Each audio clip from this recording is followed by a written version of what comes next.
লক্ষ্য করুন আজ্ঞা বেশ্যা বা নারী বলি সমাজ যাকে আখ্যা দিয়েছি তার পরিচয়টা কিপরি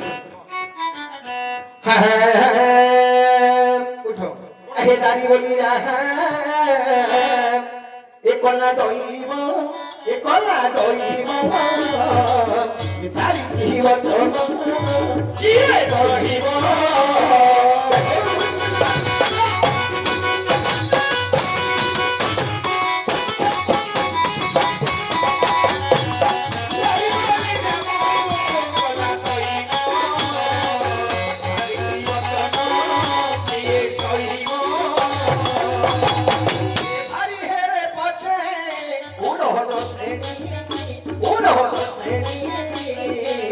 নারী জাতি রে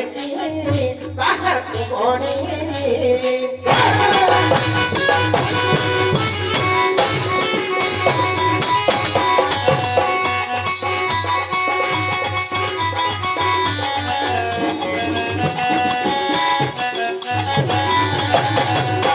ବୁଝିଲୁ ରେଉଲା ସିଏ କୋଉ ଜାତିର ହଉ ନା କାହିଁକି କେତେ ଉଚ୍ଚ ଜାତିରେ ହଉ ନା କାହିଁକି ତାକୁ ନାରୀ ଜାତିରେ ଗଣନା କରାଯିବ ନାହିଁ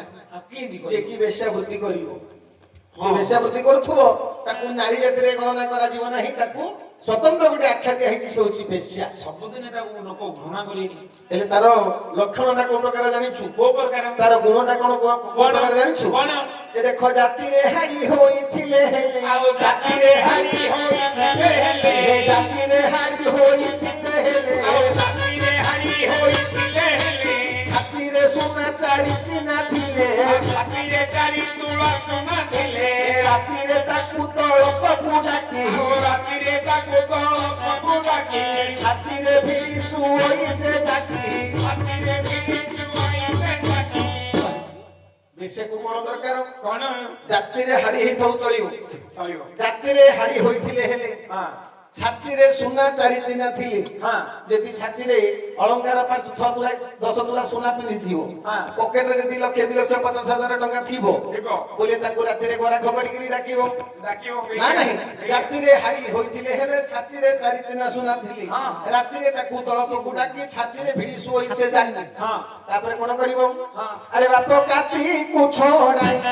ଦେଖ କାତିକୁ ଛଡ଼ାଇ ରାତି ଶେଷରେ ଦିଏ ଘଉଡ଼ାଇ କାତିକୁ ଛଡ଼ାଇ